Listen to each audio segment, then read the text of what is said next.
UP के बुलंदशहर के खुर्जा में हुए अधिवक्ता के हत्या मामले में अब नया मोड़ सामने आया है। पुलिस ने इस मामले में अधिवक्ता के दोस्त और 2 नौकरों को गिरफ्तार किया है। मामले का खुलासा करते हुए पुलिस ने बताया कि अधिवक्ता धर्मेंद्र चौधरी ने अपने दोस्त विक्की कौशल को 70 लाख रुपए ब्याज पर दिए थे। पैसे हड़पने के चक्कर में अधिवक्ता के दोस्त ने उनकी हत्या कर दी। बता दें, अधिवक्ता 25 जुलाई को संदिग्ध परिस्थितियों में गायब हो गए थे। कई दिनों की तलाश के बाद अधिवक्ता का अर्ध जला शव मिला। पुलिस ने इस मामले में विक्की कौशल सहित उसके 2 नौकरों को गिरफ्तार कर लिया है। देखिए, 25 जुलाई को शाम को लगभग 8:10 पर ये मृतक धर्मेंद्र चौधरी अपने मित्र विक्की उर्फ विवेक के घर पर गए थे। दोनों की पार्टी थी जहां उन्हें भोजन करना था।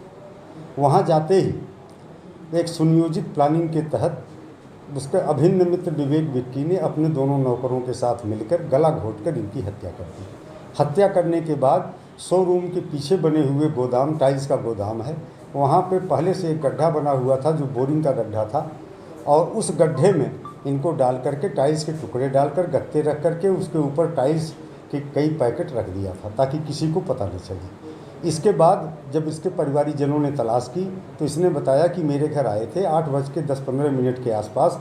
एकाएक किसी को फ़ोन पे हलो हलो करते हुए निकले और फिर मैं उनका इंतज़ार करता रहा, नहीं लौटे। और इसके बाद हम लोगों ने खाना नहीं खाया और 10:30 बजे मैं अपने घर चला गया। जो इसकी गुमशुदगी की सूचना थाने पर रात को 11 बजे इनके परिवारीजनों द्वारा दी गई। तत्काल पुलिस ने पूरे क्षेत्रीय लोगों के सहयोग से और पुलिस की भारी टीम के साथ इलाकों में चारों तरफ सर्च ऑपरेशन चलाया, लेकिन कोई सफलता नहीं मिली। सुबह 6 बजते बजते इनकी मोटरसाइकिल यहाँ से 6 किलोमीटर दूर एक गाँव में मिली, सड़क के किनारे, और वहीं पर उसके आधार पर इनके मोबाइल की जब लोकेशन ली गई तो वो भी वहीं पर जाके बंद होना पाया गया। पुलिस को पहली आशंका ये थी कि या तो इस व्यक्ति का अपहरण कर लिया गया है, या फिर यह व्यक्ति स्वतः कहीं शिफ्ट हो गया है, या इसकी हत्या कर दी गई है। इन 3 संभावनाओं पर हमने काम करना शुरू किया। हमने इलेक्ट्रॉनिक सर्विलांस के माध्यम से सुनिश्चित कर लिया कि न तो इस व्यक्ति का अपहरण हुआ है और न ही इसको कहीं क्षेत्र के बाहर ले जाया गया है, क्योंकि लगभग 2.5-3 लाख मोबाइल नंबरों के लगातार एनालिसिस के बाद हम इस निष्कर्ष पर थे कि न तो कोई बाहरी व्यक्ति इस तरह का जो किसी भी रूप में इनके पूरे रूप से संबंधित रहा हो, इस इलाके से बाहर उस अवधि में नहीं गया है।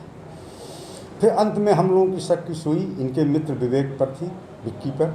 विक्की को तब तक घर वालों का पूरा समर्थन था, वो लोग इन्हें भैया कह रहे थे। इसके बाद एक डायरी इनके घर से मिलती है जिस डायरी में लगभग 70 लाख रुपए के हिसाब किताब की बात थी। जब मृतक के परिवारीजनों ने उस लेन देन के बारे में विक्की से बात की तो मुकर गया। इन लोगों का भी शक गहरा हुआ। फिर हमने विक्की का लाई डिटेक्टर टेस्ट कराने के लिए सहमति मांगी, उसने अपनी सहमति दे दी। कल उसे दिल्ली ट्रुथ लैब भेजा गया।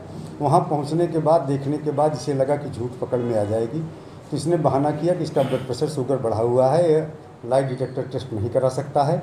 ऐसी परिस्थिति में हमारे शक की सुई गहरी हो गई। फिर कड़ी पूछताछ के बाद इसके और इसके नौकरों द्वारा ये स्वीकार कर लिया गया कि जिस समय विक्की हमारे घर खाना खाने के लिए गए थे उसी समय उनकी हम लोगों ने गला घोंट के हत्या कर दी थी और शव को शोरूम के पीछे बने गोदाम में डंप कर दिया। हत्या करने की सर मेन वजह क्या थी? लगभग 60 से 70 लाख रुपए मृतक धर्मेंद्र चौधरी ने 4% ब्याज पर उन्हें दिया था। ये माना जाता रहा है यहाँ कि 3% ब्याज पर लोगों से पैसे उठाता था धर्मेंद्र चौधरी और 4% ब्याज पर वो बांटता था। वो पैसे सब डंप हो गए थे और विक्की उन पैसों को देने की स्थिति में शायद नहीं था, इसलिए वो चाहता था कि अगर इन्हें रास्ते से ख़त्म कर दिया जाए तो उसके पैसे बच जाएंगे। तो मूल रूप से केवल उन्हीं 70 लाख रुपयों की लालच में ये हत्या की गई। 100% प्लेसमेंट के साथ हम देंगे आपको मौका। Live 24 media institute, admission open.